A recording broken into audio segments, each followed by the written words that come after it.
Segunda-feira, 8 de abril de 2019, está entrando no ar ao vivo para todo o Brasil, pela TV Câmara e pelos canais da Câmara na internet, o canal da Câmara dos Deputados no YouTube e a página da TV Câmara no Facebook, mais uma edição do Participação Popular. Eu sou Fabrício Rocha e no programa de hoje nós não vamos falar sobre alguns insetos que já foram temas do programa, como aranhas, escorpiões, Aedes aegypti. Dessa vez nós vamos falar de um inseto bem mais simpático e que tem causado muita preocupação.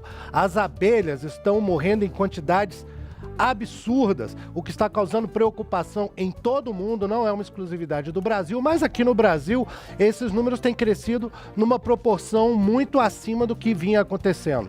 Há quem diga que isso se deve ao uso indiscriminado de agrotóxicos. Será que isso procede? E que efeitos que isso traz para a vida das pessoas? Existem estimativas, até uma vez já se foi atribuída a Albert Einstein, mas até hoje não há provas de que ele realmente disse isso, de que se as abelhas fossem extintas, o ser humano morreria em 4 anos. A humanidade toda estaria exterminada em 4 anos, porque as abelhas são muito importantes para a produção de alimentos. E para tratar desse assunto com a gente nesta edição do Participação Popular, nós temos a Carmen Pires, que é doutora em Biologia, pesquisadora da Embrapa na área de recursos genéticos e biotecnologia, especialista em ecologia de insetos. É isso mesmo, né, Carmen? É. Muito obrigado por ter aceito o nosso convite, por estar aqui com a gente no Participação Popular. É um prazer, eu acho que é uma oportunidade para tirar as dúvidas, né, e falar desse assunto que está muito importante. Talvez nem todas as pessoas tenham conhecimento sobre isso, né, sobre as abelhas, ou parem para pensar sobre as abelhas. Na verdade, a maioria das pessoas só pensam na ferroada, né, e na abelha que produz o mel, né, a Apis mellifera, que é essa abelha introduzida no Brasil há algumas décadas, mas a gente tem uma diversidade, né, enorme. E é essas que estão causando muita preocupação para a gente também. Muito importante na polinização agrícola, importante nos ecossistemas, né? E estão realmente desaparecendo. Legal, Carmen, ótimo. Muito obrigado mais uma vez por você trazer esse seu conhecimento aqui para Participação Popular, a assessoria de comunicação da Embrapa também. A gente gostaria de agradecer por ter viabilizado a sua participação.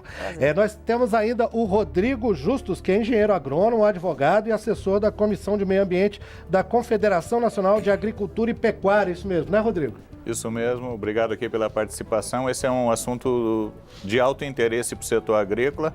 Talvez Einstein não acertou muito nos 4 anos, mas a agricultura é extremamente dependente. Tem culturas que são 100% dependentes da polinização, ou seja, as abelhas têm, não só elas, né, como vai falar o nosso colega aqui, outros polinizadores são da maior importância para o setor agrícola. Pois é, então assim, é uma coisa que, ao mesmo tempo que a agricultura muitas vezes é acusada, mas ela também se beneficia das abelhas e está sendo prejudicada por essa mortandade, né, Rodrigo? Obrigado. Isso. Mais uma vez por ter vindo, a nossos agradecimentos também à assessoria de comunicação da CNA, por mais uma vez viabilizar a participação de um representante aqui no nosso programa. E nós temos ainda aqui no estúdio o Carlos Alberto Bastos, que é presidente da Associação Apícola do Distrito Federal. Carlos Alberto, muito obrigado por ter vindo aqui tratar desse assunto com a gente, que é diretamente ligado ao seu ganha-pão, né? Para mim é um prazer também estar aqui, falando desse inseto maravilhoso que é a abelha, que faz parte da nossa vida no dia a dia como produtor e criador de abelha. É ótimo, é legal que você pode falar também dos efeitos, o que você tem percebido na sua criação, ou os outros membros da associação também têm percebido de efeitos recentes sobre isso tudo, né? Mais uma vez, obrigado, Carlos Alberto. Vão participar dessa discussão pessoas que estão passando pelo centro de Brasília agora e que vão conversar com o nosso amigo repórter Marcelo Westphalen. E aí, Marcelo? Boa tarde, Fabrício. Isso mesmo, eu estou ao vivo aqui do Shopping Conjunto Nacional em Brasília e nas conversas que eu já tive com as pessoas que estão passando aqui pelo nosso link, ficou claro que para alguns desavisados esse tema é desinteressante. Inclusive eu conversando com uma pessoa, ela chegou a me dizer, eu nem gosto de mel, para que eu vou me preocupar com abelha, né? Mas eu tenho certeza que a gente vai trazer discussões aqui no nosso programa que vão mostrar que a abelha é importantíssima, inclusive, para a manutenção da vida do ser humano no nosso planeta. 75% de tudo que a gente come é produzido na presença das abelhas e nos outros 25% de coisas que a gente consome, mas que não dependem necessariamente da presença da abelha, quando a abelha está presente, esta produção cresce em cerca de 20% e, além disso, esses alimentos são mais ricos nutricionalmente e também visualmente, são mais atrativos ao olhar e por isso tem um valor comercial maior. A nossa primeira participação aqui no Link hoje vai ser muito especial. Nós vamos falar com o Marques Nascimento, de 75 anos, ele é agricultor. Eu queria que o senhor falasse para a gente do alto da experiência que o senhor tem de tantos anos como homem lidando aí com a questão do campo. Por que as abelhas são importantes? A abelha é mais importante do que qualquer outro tipo de inseto. Por exemplo, ela é um bichinho aciado, que ela só vive no ar, voando. E ela só vive também de flor em flor. Então, quando ela pega o mel de uma flor e passa para outra, ela está cuidando da natureza. Portanto, o horário, a maior parte dela fazer a transmissão é de manhã, porque a flor ainda está fresquinha, cheirosa, que bateu sereno, a flor está em primeira qualidade. Agora, todas as abelhas, cada uma tem uma utilidade. A jataí é a principal que nós usamos há um tempo antigo, dos avós, das avós, porque ela é boa para asma, né? Ela é um mel puro, porque a abelha é tão pequenininha, ela produz muito pouco. Se alguém falar que está vendendo um litro de mel de jataí, é mentira. Ela não produz mais que 200 gramas de mel, porque ela é do cerradão, ela não é do mato, ela é cerradão. E o cerradão, ela persegue muito, é o vinhático, é o buruçu, o pau-terra, o piquezeiro, são essas árvores que a abelha jataí produz. Ela é perseguida por formiga, perseguida por outros pica-pau, então ela é perseguida por muitas qualidades de bicho que persegue ela. Mas se nós não tivesse abelha, é o que a abelha está acabando e está chegando a doença no ser humano. Mas ninguém acredita, só acredita no papel e no dinheiro. Então o cerradão acabou, a soja acaba com tudo. Eles colocam o dinheiro no bolso e matam os outros seres humanos que vêm vindo. Perfeito. Obrigado, senhor Marques, pela participação. O senhor Marques estava dizendo aqui mais cedo, inclusive, a questão das monoculturas, do desmatamento, estaria contribuindo para a extinção das abelhas. Eu acho que nós vamos ter essa discussão aí no estúdio também. Fabrício. Com certeza, Marcelo, muito bom realmente você ter encontrado aí o seu Marcos para trazer essa sabedoria de homem da terra mesmo ali, de quem vive disso, né? E trouxe para a gente uma aula, inclusive sobre a abelha jataí que ocorre aqui no Cerrado, né? Que é muito comum aqui no Cerrado. Maravilha, na hora que você encontrar mais participantes, Marcelo, é só chamar a gente antes de nós entrarmos no assunto e de recebermos as mensagens, que eu espero que você que está acompanhando o programa mande para a gente. Eu quero mandar um abração para o pessoal que participou do nosso último programa sobre a militarização das escolas no dia 1º de abril.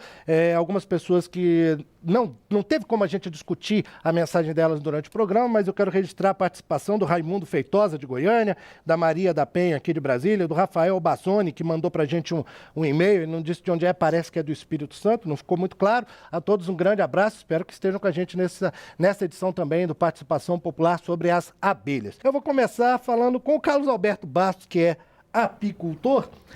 Carlos, o seu Marques ali, que conversou com o Marcelo lá no centro de Brasília, mencionou a abelha jataí, que é de uma variação da apicultura, não é? A meliponicultura, que tem crescido muito ultimamente, né? Faz parte da associação também? Sim, nós somos criadores de abelha. Então, o apicultor e o meliponicultor sempre estão juntos. E o nosso amigo ali falou de uma abelha muito conhecida pelo Brasil, que é a jataí. Ela existe em todos os estados do Brasil, essa abelha, ela é muito conhecida.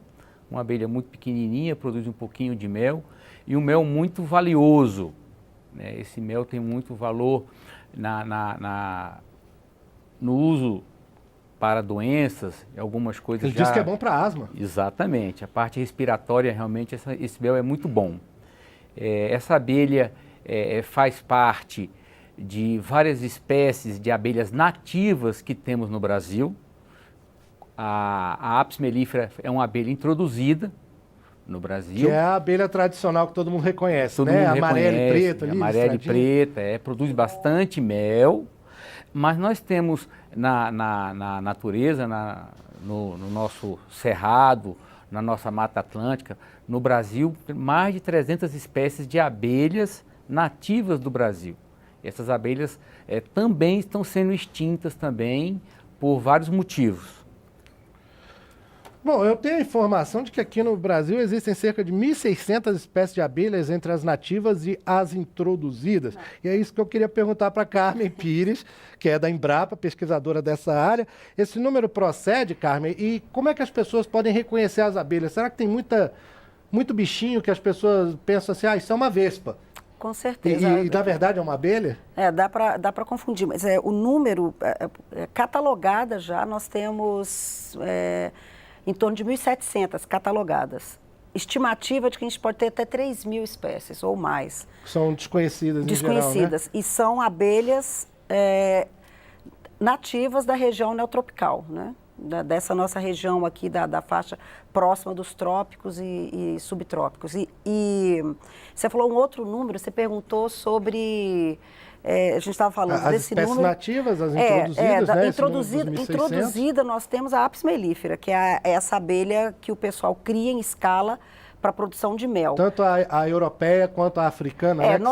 Inicialmente nós tínhamos a europeia, que a gente falava de abelha Europa, abelha italiana, que era uma abelha mais tranquila, né? Mas ela não produzia tanto. Então houve na década de 50 a introdução das abelhas Apis mellifera da África, e essas abelhas saíram, né, do laboratório e hibridizou com a italiana. Então hoje o que nós temos no Brasil é uma Apis mellifera híbrida, né? É uma Apis mellifera africanizada, né? Uhum. A que nós temos hoje aqui nas criações e na natureza. Eu queria voltar no que o produtor falou, o seu Marques, né? Que ele acertou muito, porque ele falou que a abelha vai na flor e que ela pega o néctar de uma flor e leva o néctar. Na verdade, quando ela pega o néctar, ela leva o pólen, né, de uma flor que carrega a parte masculina, e leva essa parte masculina para a parte feminina, ou da mesma flor ou de outra flor. E isso é um serviço muito importante que as pessoas desconhecem. Por isso que, quando o repórter de vocês tentou conversar sobre abelha com as pessoas lá no Conjunto Nacional, mas é só mel, né? Eu nem gosto de mel. Aí eu queria falar de um exemplo que todo mundo conhece, né? Todo mundo sabe o preço do maracujá, né? Quanto está o quilo de maracujá hoje aí na feira? Eu não sei porque eu não gosto de maracujá, não como mas quem muito, gosta né? sabe, R$10, R$9, R$11 o quilo. Porque o maracujá é uma planta que depende 100% de polinização por abelha. Por abelha. E não é essa Apis mellifera, é uma abelha enorme, né, que chama mamangava. Que é uma abelha nativa? É uma abelha nativa. Ou seja, daquela que as pessoas nem sabem que é abelha. Não, na vezes, verdade, né? as pessoas têm um pouco de medo. O pessoal fala mamangá, que parece um besouro grande. Quando voa, dá um pouco até de medo, grandona, escura. É um grupo de abelhas grandes. E é muito interessante o maracujá, por quê? Porque a morfologia do maracujá, a morfologia da flor, onde está localizada a parte feminina e masculina, precisa de uma abelha grande para tocar as duas partes, né? Uhum. E hoje, toda a produção de maracujá comercial em áreas grandes é toda feita na mão. Então, por isso o maracujá é muito caro hoje. Porque está faltando abelha para fazer esse Falta abelha e a polinização tem que ser feita manualmente. A flor, ele acertou mais uma vez, que ele falou que a flor, né? Muitas flores duram pouco tempo, exatamente. A flor, ela abre de manhã, a parte feminina está receptiva, está pronta para receber esse pólen, e é isso que acontece. Se não é feito naquele dia, aquela flor acaba murchando, né? Murchando. Eu tenho a informação também que a gente coletou aqui da Embrapa, da revista de pesquisa da Embrapa, é de que de 141 espécies de vegetais cultivados comercialmente no Brasil, 85 dependem de polinização por insetos. Não só de abelhas, né? Mas de polinização por insetos. Parece que o Marcelo Oeste estava chamando a gente de novo lá do centro de Brasília. Marcelo, é isso mesmo? Exato, Fabrício. A gente voltou um pouquinho antes, porque coincidentemente chegou aqui no nosso link um especialista. É o João Silvério, que trabalhou muitos anos como apicultor. E ele tem uma opinião um pouco polêmica que eu queria trazer para vocês. João, por que você acha que as abelhas estão nesse processo de desaparecimento? Bom, isso tem como consequências primárias aí o uso indiscriminado de agrotóxico, o desmatamento e a própria elevação da temperatura global, que atinge diretamente a nossa abelha, que elas são de origem europeias. Ou seja, europeia precisa de temperatura menor? É um exemplo muito claro. A abelha aqui, nós que vivemos aqui no norte, vamos dizer, ela tem uma vida útil menor do que a que vive lá no sul, o clima é um pouco mais ameno. Se bem que essa elevação da temperatura quase que está uniformizando as temperaturas do nosso país, mas ele gera um impacto direto.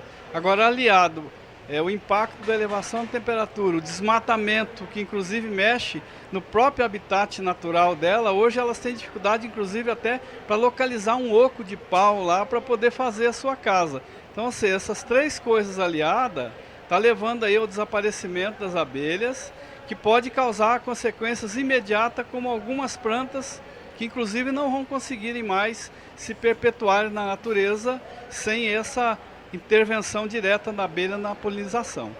Perfeito, muito obrigado pela participação. Especialistas. Vamos voltar aqui, né? A gente teve esse probleminha de sinal lá com o Marcelo no centro de Brasília, mas isso que ele falou com o seu João Silvério é uma ótima deixa para a gente conversar também com o Rodrigo Justus, que é o representante da Confederação Nacional de Agricultura e Pecuária. Rodrigo, é uma bola dividida complicada aí por causa da CNA, né? Por um lado, essa questão dos agrotóxicos e, por outro lado, o próprio efeito que essa morte das abelhas tem causado na agricultura, o impacto.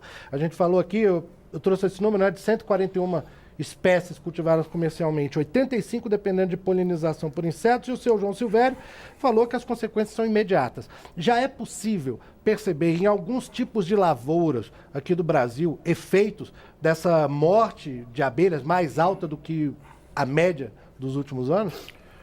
Nós estávamos aqui, antes de começar o programa, conversando de que, na verdade, o Brasil ele precisa melhorar qualitativamente a questão da pesquisa relacionada à mortandade, né, das abelhas, porque nós temos também problemas de ácaros, de vírus, outras doenças, né, e que em outros países, toda vez que morre abelhas, elas são encaminhadas para uma análise laboratorial específica, muitas delas por problema de doença, de vírus, de parasitas, outras também por questão de aplicação inadequada de agrotóxicos, ou seja, o produtor ele tem uma responsabilidade de fazer o uso adequado dos seus produtos.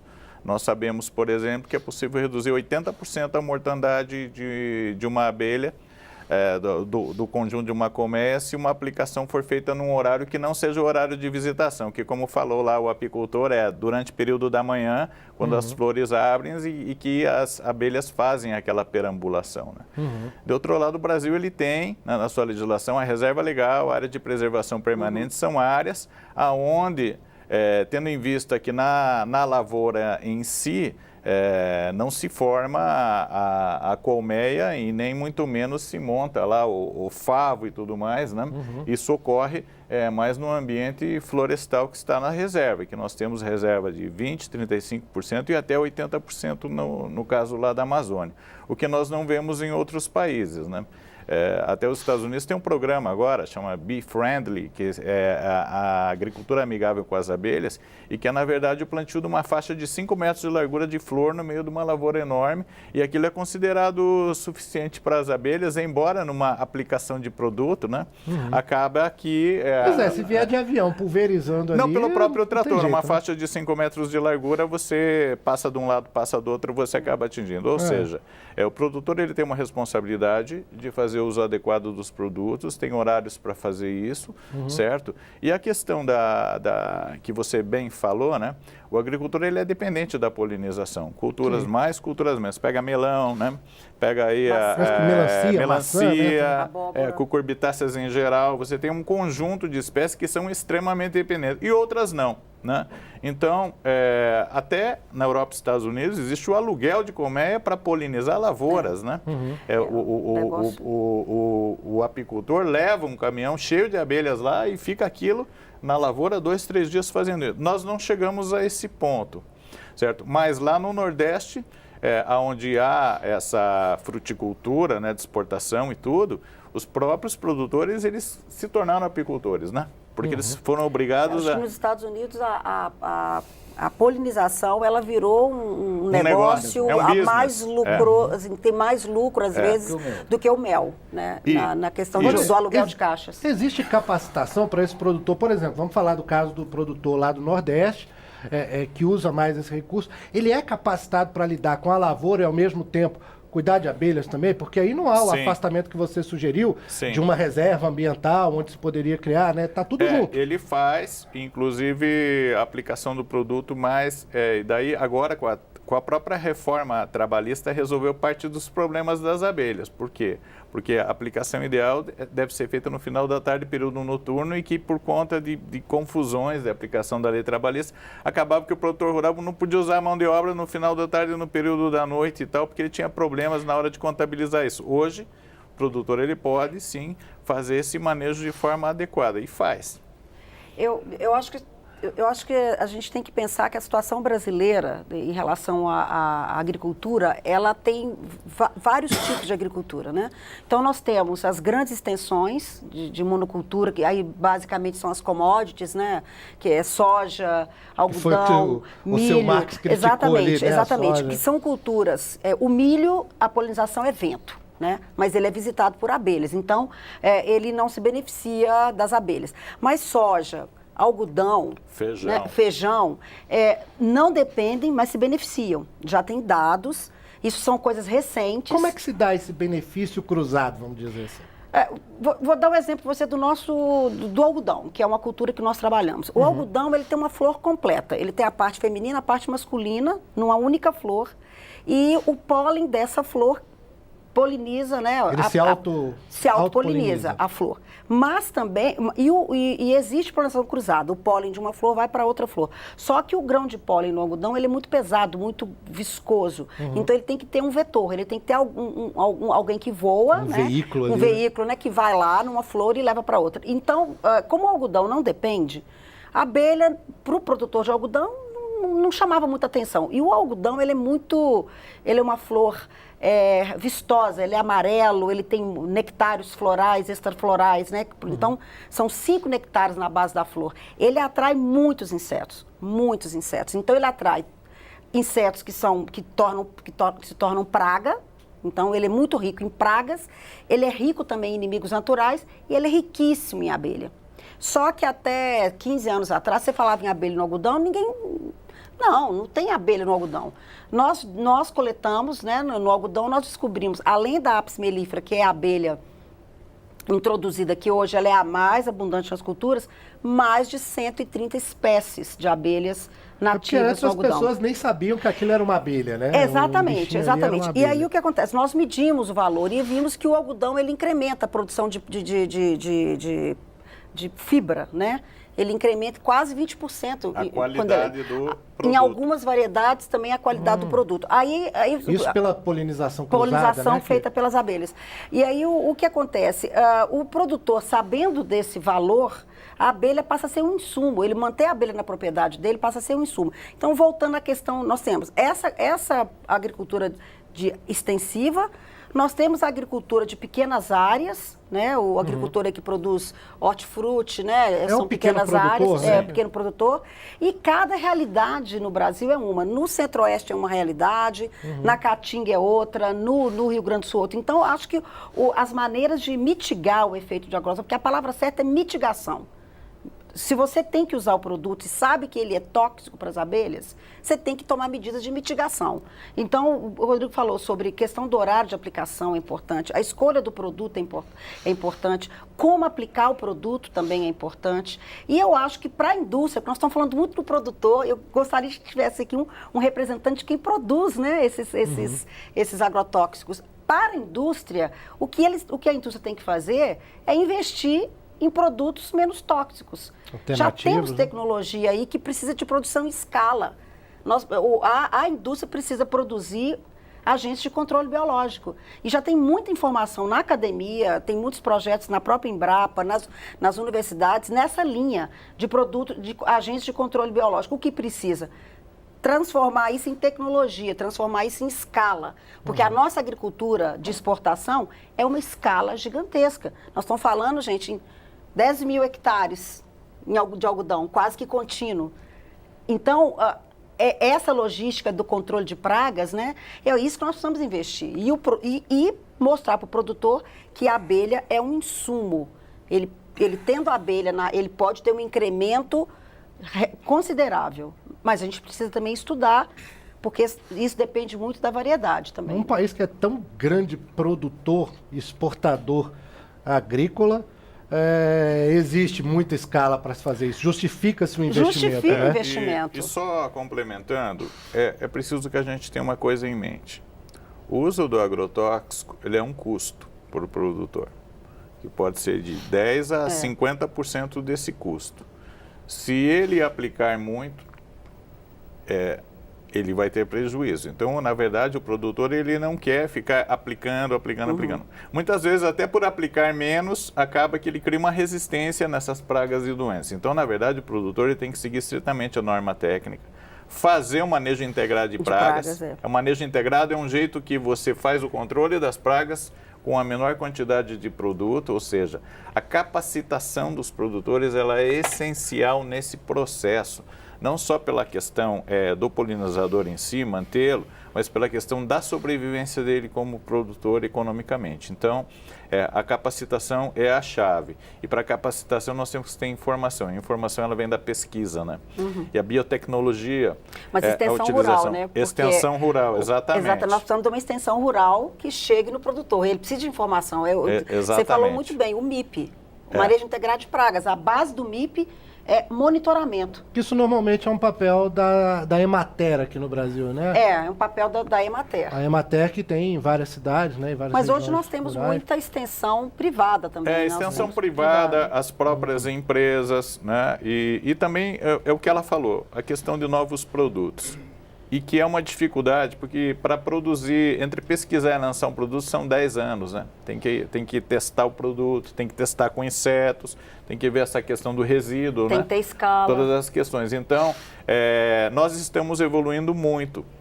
Por quê? Porque há 20, 30 anos atrás, um produto tinha efeito residual de 20, 30 anos. Se você cavar a 30 metros de fundura, você tiraria lá um resíduo de um produto tóxico que está lá até hoje. Hoje os produtos duram 20, 30, 40 dias e ele desaparece. Nenhuma análise você consegue saber o que foi usado. Ou seja, o poder residual é menor. Então, a tecnologia está avançando e ela está preocupada muito com essas questões, até porque existe o registro e autorização pela Anvisa, pelo IBAMA, os produtos são previamente analisados, eles passam por um escrutínio. E cada vez esse processo, ele se direciona mais para essas questões, inclusive polinizadores. Eu queria levantar, já que você falou disso, eu não queria nem entrar nesse assunto agora, nessa fase do programa, mas existe muita preocupação que tem sido revelada por vários grupos sobre o número de agrotóxicos que têm sido liberados pelo governo brasileiro nos últimos anos. Em 2018 foram 450, só nesse ano, em 3 meses, 121 novos agrotóxicos que foram registrados pelo Ministério da Agricultura. E muita gente tem falando, o agronegócio, é o lobby do agronegócio e isso está aumentando. Isso seria um motivo para preocupação para esse assunto que nós estamos discutindo assim, ou não? É ou justamente um avanço. É como a gente olhar na televisão, com as suas devidas proporções, claro, não comparando, como você vê que surgiu um novo produto para curar um tumor e esse produto foi registrado. Por quê? Porque aquele lá de trás, muitas vezes não tinha eficiência, ele tinha efeitos colaterais sobre outros organismos e tal. Então, na verdade, são inovações. E mais, nós estamos atrasados. Porque produtos que já estão há 4, 5 anos, que são muito menos tóxicos, utilizados nos Estados Unidos e Europa, eles demoram 5 anos para a gente assistindo ser usado nos outros países, porque exige todo um processo de análise e tal. Então, na verdade, a gente tem que usar o que for mais moderno, porque tudo que é mais moderno, nessa situação, ele é sempre menos tóxico do que os anteriores, né? Eu acho que tem um ponto que eu gostaria de Só um minutinho, vamos de novo lá ao centro de Brasília. O Marcelo West estava chamando a gente. Marcelo, tá tudo ok, eu acho, agora aí na transmissão. Diga lá.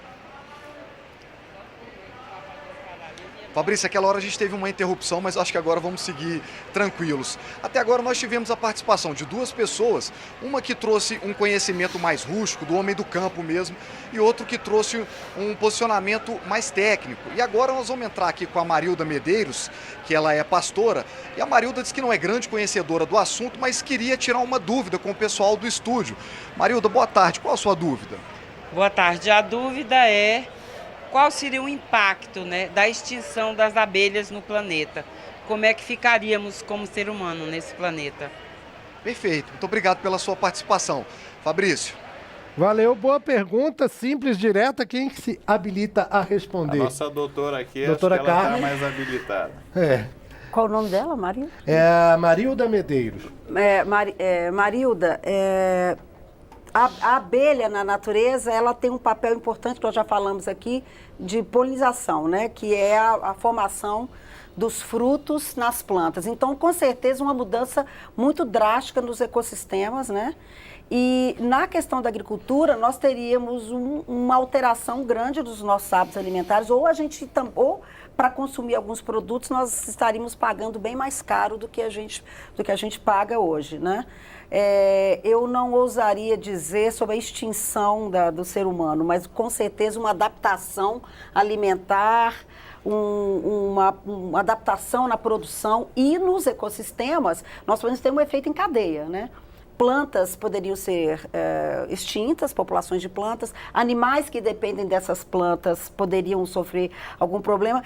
Quando eu faço uma palestra sobre análise de risco e gosto de dar 2 exemplos teóricos, né, para o cerrado. No caso, por exemplo, o piqui. O piqui ele não é polinizado por abelha, ele é polinizado pelo morcego. Um morcego que poliniza as flores de piqui. Ela abre à noite e é esse morcego. Então, qualquer coisa que afete morcegos, de modo geral, vai afetar a produção de piqui. E aí, obviamente, vai mudar bastante o hábito alimentar de quem mora no cerrado e de quem vive dessa planta. Uma outra coisa também que nós temos no cerrado é a lobeira. A lobeira, ela é polinizada, a lobeira que é que o lobo-guará come o fruto, né? Ela é polinizada... Até é comestível por humanos também, né? Eu não sei se Ele a tem um lobeira gostinho meio comestível, estranho, eu já acho que provei. não, eu não sei se é a lobeira mesmo do lobo-guará, mas ela é polinizada por uma abelha solitária, uma abelha nativa, e se nós tivermos uma redução dessa população de abelha no cerrado, a gente vai ter uma redução dessa lobeira e nós vamos ter uma mudança no hábito alimentar do lobo-guará, porque ele usa a lobeira como um dos principais alimentos, né? Ele come outras coisas, mas a lobeira é importante para o lobo. Então, uma mudança nos ecossistemas provavelmente iria acontecer. E na agricultura... Não, a gente tem um número sobre as plantas cultivadas comercialmente, mas se não houvesse abelhas, seria necessário uma mudança de hábitos alimentares, a gente teria que procurar outras coisas para comer e essas outras coisas também são afetadas e a gente não tem ideia do impacto. Com polinização manual que iria encarecer esse produto, né? Exato. Bom, a gente tem no telefone do Participação Popular agora o deputado Rodrigo Agostinho, do PSB de São Paulo, que é o presidente da Comissão de Meio Ambiente e Desenvolvimento Sustentável da Câmara dos Deputados. Deputado Rodrigo, está ouvindo a gente? Estou ouvindo sim, é um prazer estar falando com todos. Deputado, bem-vindo ao Participação Popular, obrigado por nos atender. Nessa conversa que nós tivemos até agora sobre as abelhas, a gente já tocou nos pontos interessantes aqui, que o Rodrigo Justo, especialmente da CNA, ele falou da questão da falta de um cadastro mais detalhado, né, Rodrigo, sobre o que acontece com as abelhas aqui no Brasil e sobre a questão da capacitação, da extensão rural para o produtor. Acho que o próprio apicultor também, né, Carlos Alberto, também poderia se beneficiar disso. E esses assuntos, talvez, eles parecem ser algo que pode ser tratado aqui na Câmara dos Deputados também. O senhor sabe como é que estão as discussões sobre essa questão das abelhas, da morte das abelhas aqui no Congresso? Olha, vamos então por partes. Tem muita gente hoje no mundo estudando essa crise das abelhas, que tem sido chamado por uma sigla inglesa CCD, seria desordem do colapso das colônias ou transtorno do colapso das colônias. No caso específico do Brasil, nós já perdemos, de acordo com os dados, com as pesquisas, cerca de 30% das nossas colônias, isso de maneira recente. Na Europa, o número já é de 53%.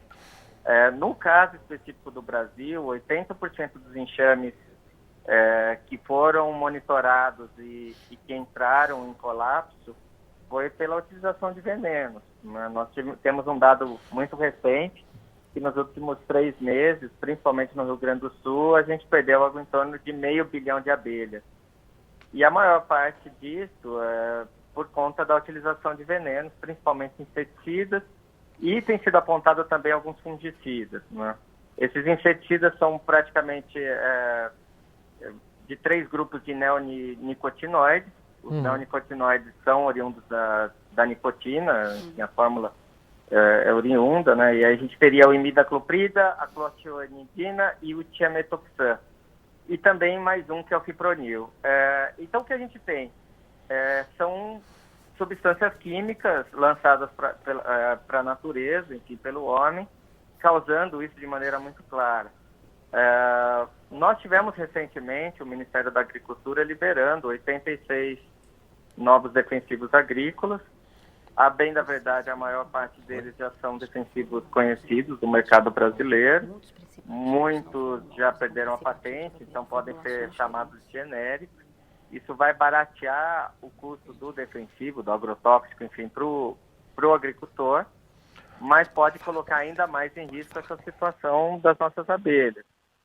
Tudo isso que a gente fala de abelha, nós estamos falando de uma abelha introduzida, que é a Apis mellifera, enfim, abelha europeia, aqui no Brasil, e muitas vezes africanizada.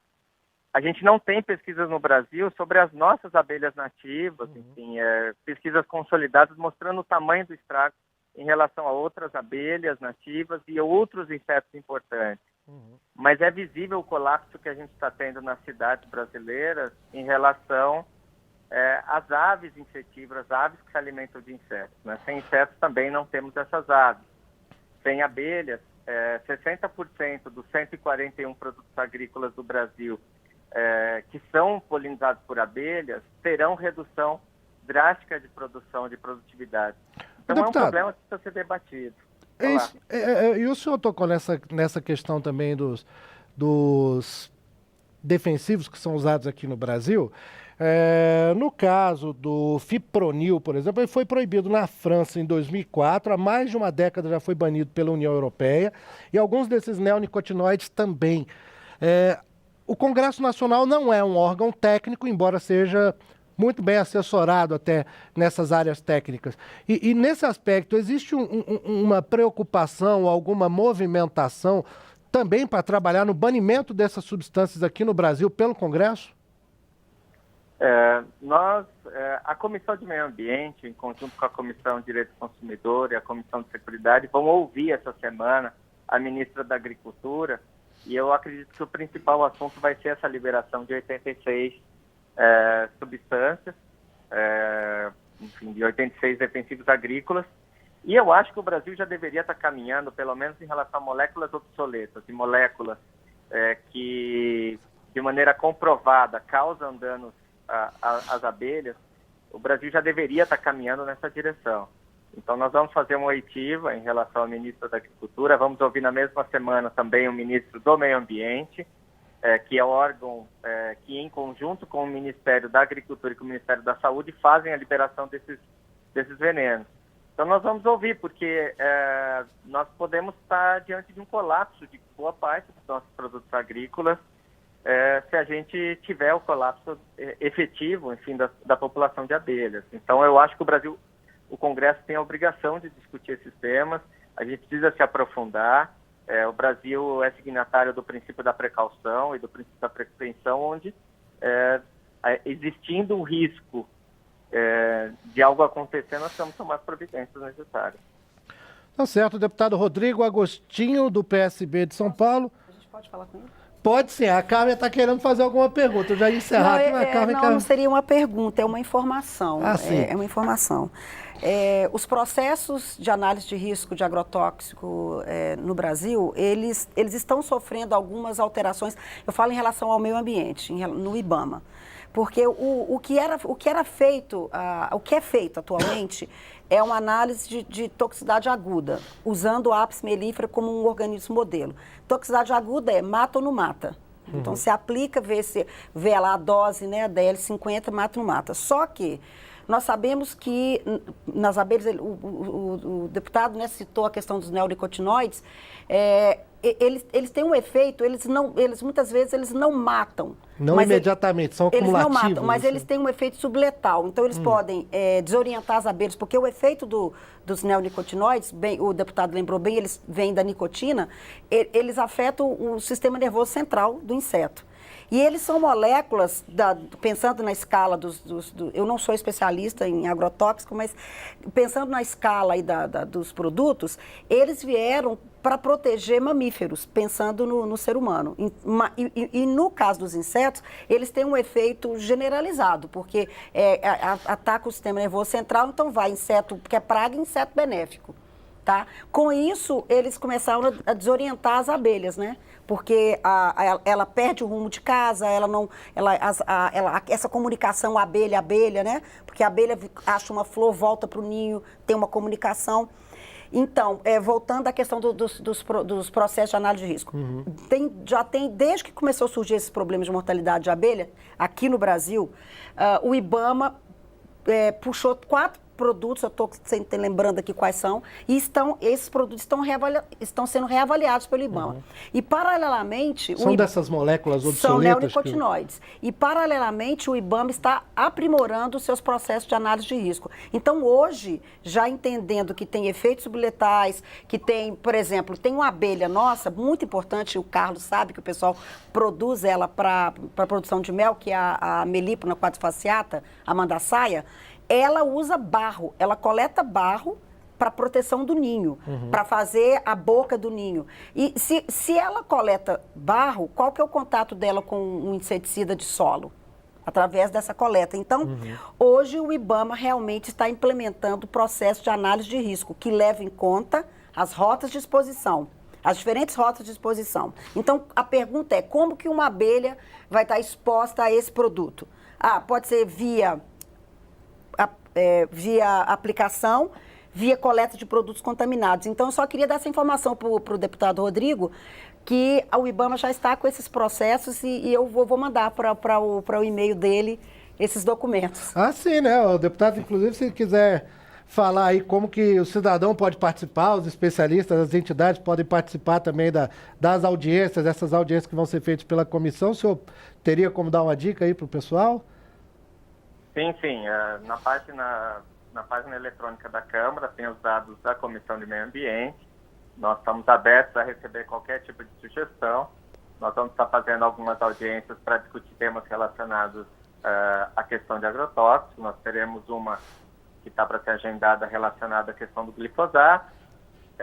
E temos agora, essa semana, essa oitiva da ministra da Agricultura e do ministro do Meio Ambiente também, para poder discutir essa questão de agrotóxicos, né? Como lembrou, nós estamos passando por um momento de reestruturação de toda a política nacional do meio ambiente. O Ministério da Agricultura está reestruturando a análise de defensivos agrícolas. Nós temos em análise hoje mais de 1.000 defensivos, sendo que 86 foram liberados. E um deles, que foi liberado, é um princípio ativo novo no Brasil, que é o sulfoxaflor, que em vários países é acusado também de ser responsável por morte ou desorientação de abelhas, né? No caso do Brasil, nós estamos tendo problema também com alguns fungicidas que estão sendo analisados, que podem, de certa forma, prejudicar as abelhas e facilitar, por exemplo, o ataque de parasitas, como o Nosema ceranae, que prejudica as abelhas. Então, assim, tem muita coisa para ser estudada ainda. Eu acho que as pesquisas, de certa forma, estão acontecendo. Nós sabemos a importância das abelhas, tanto as abelhas europeias quanto as abelhas nativas, enfim, para a nossa agricultura.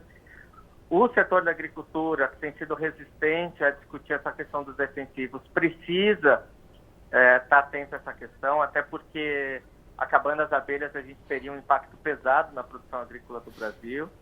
Enfim, é um debate que precisa ser aprofundado, né? O nosso sonho seria um Brasil orgânico, um Brasil com produtos da agroecologia, enfim.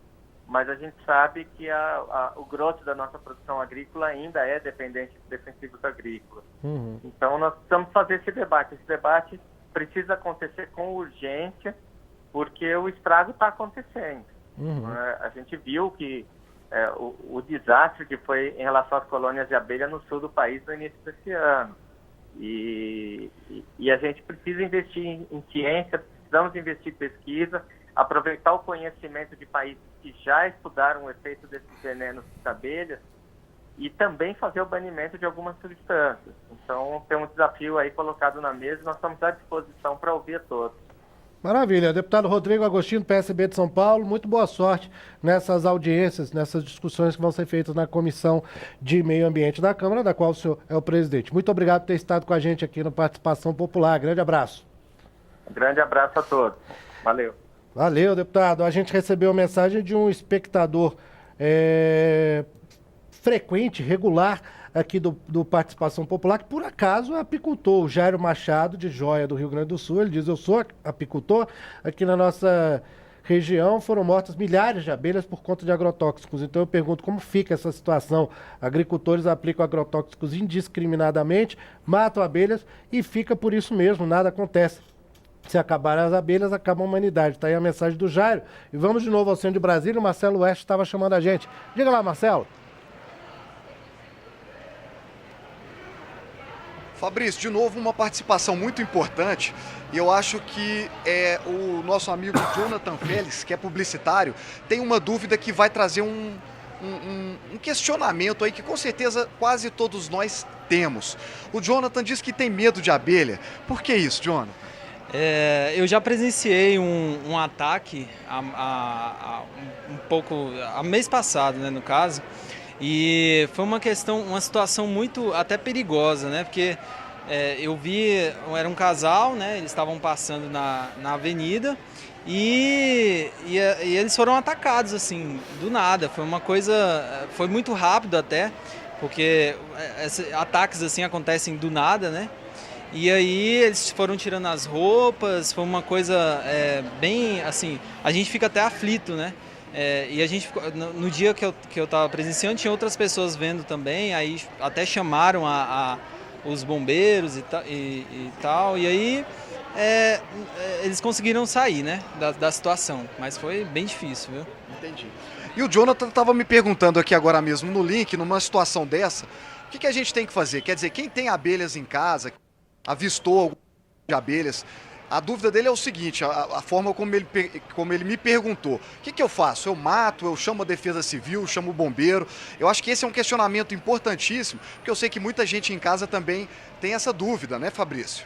Não, é verdade, Marcelo. Muito bem lembrar dessa questão pelo Jonathan, e é bom pra gente chamar de novo o Carlos Alberto. Tá muito caladão ali no canto, nesse debate. Acabar a moleza aqui, Carlos Alberto. Conta pra gente primeiro essa coisa.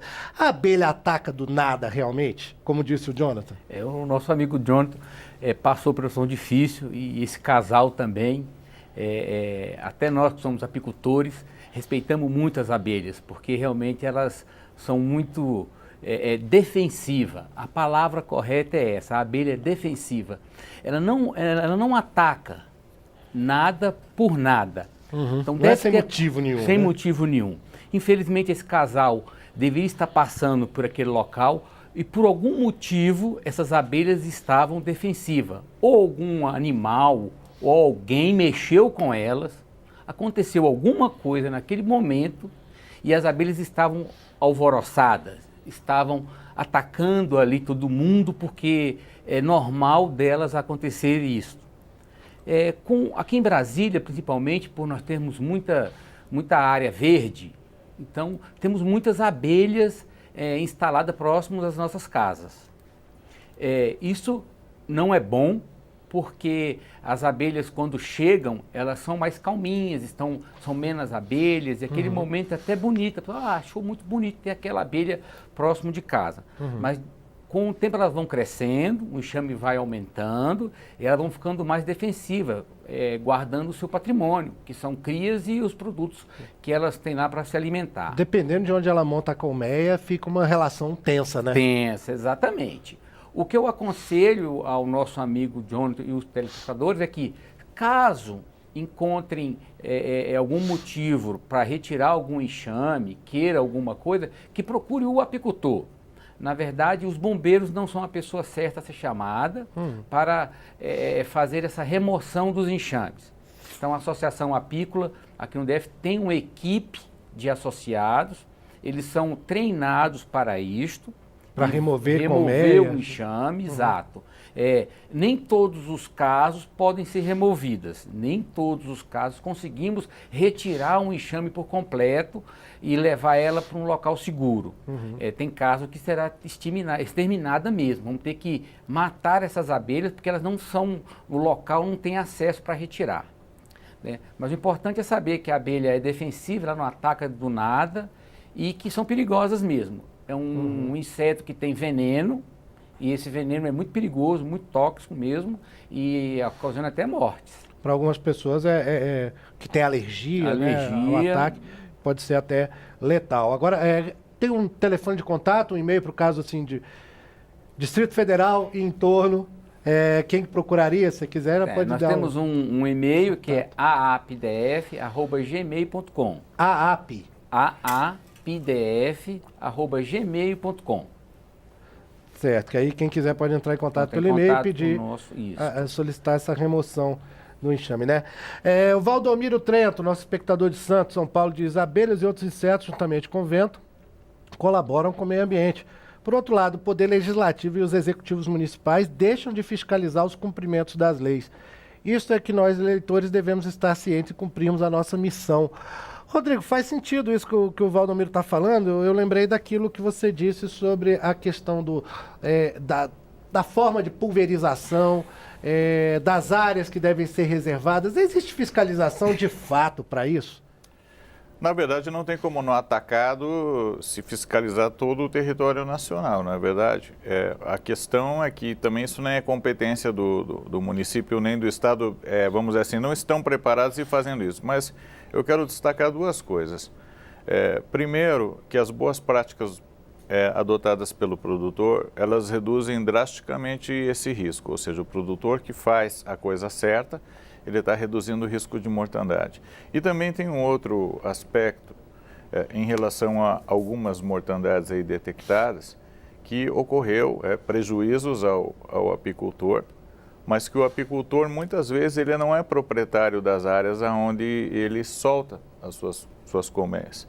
O apicultor, por exemplo, levou as suas caixas de abelha para uma lavoura que seria pulverizada no outro dia. Ou seja, na verdade é necessário, eu entendo que é necessário haver um protocolo, um contato melhor entre o setor dos apicultores com os produtores. Por quê? Porque quando for fazer uma aplicação, cabe ao apicultor recolher as suas colmeias e salvaguardá-las. Por quê? Porque a aplicação ela não é todo dia. As pessoas às vezes pensam que todo dia o produtor vai lá e aplica agrotóxico. Não é assim que funciona. Nem pode ser. Nem poderia ser. Numa safra de 4 meses são 3, 4 aplicações. Né? Então é necessário também melhorar essa questão. Aqueles apicultores que eles não são proprietários da área, embora essas abelhas venham a melhorar a produtividade do produtor, venham a ajudar, né, aquele produtor de um lado, né? Então eu acho que é preciso melhorar essa comunicação, né, também com os apicultores, para que esse tipo que acaba sendo um acidente, né? Porque leva-se lá num local onde vai ser pulverizado no outro dia, né? Ou nos dias seguintes, porque até você poderia esclarecer, levado uma caixa de abelha para um lugar, ela fica quanto tempo lá? Algumas semanas? Essa ideia do Rodrigo aí, realmente, de o apicultor e agricultor interagir no seu dia a dia é importante. Vemos também assim que deve ser feito. Existem momentos para a aplicação do veneno, e esse momento, quando ele é informado ao apicultor, tem várias maneiras de você fazer para que a abelha não vá até o veneno. Uma delas é fechando as colmeias no dia seguinte. Isso. Nós temos manejos para que isso possa acontecer. Fechar aquela colmeia e deixar ela presa uns 2 dias, 3 dias fechada. No dia anterior à aplicação, fechamos ela por 2, 3 dias, ou também fazemos a retirada das colmeias também daquele local e passar para outro local. Porque a aplicação ela é feita em alguns momentos. Talvez no momento da florada não seja preciso aplicar, E acabando a florada também não tem o motivo da abelha ficar naquele local. Ela pode ser retirada.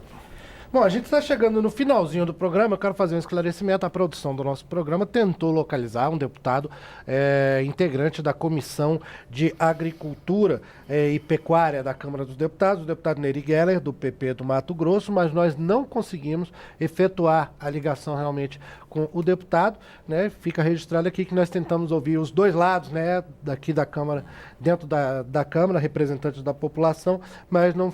Por razões técnicas, nós não conseguimos localizar o deputado Neri Geller. Chegando mesmo no final do programa, alguns comentários chegaram bem agora aqui, bem no finalzinho, né? A Diana, de Fortaleza, mandou pra gente pelo WhatsApp. Parabéns pela escolha do tema abelhas, é tão importante e tão pouco debatido. E também o Edson, de Santa Maria da Vitória, não disse o sobrenome dele, da Bahia, ele falou: eu não acredito que tem gente que desconhece ou não dá o devido valor nessa questão com as abelhas. Simplesmente diz não gosta de mel. Pois é, acontece, Edson, realmente é isso. Dirceia Souza também, parabéns, assunto muito importante. E o Olindo de Souza Marques Neto, de Osasco, São Paulo, a ganância por dinheiro a qualquer custo está destruindo o planeta Terra. Quero ver se vamos comer dinheiro. É lamentável. Tá a opinião do Olindo também. Bom, vamos agradecer aos nossos participantes. Carmen Pires, representando a Embrapa aqui, pesquisadora dessa área. Muito obrigado por ter vindo ao nosso programa, Carmen. Eu acho que passou tão rápido, né? Muito. Falaram comigo 1 hora, eu falei, nossa, 1 hora, mas passou muito rápido, né? É verdade, sempre passa rápido. Muito obrigado por ter vindo. Eu que agradeço, eu acho que a gente tem que falar no assunto e só sensibilizando o público, né?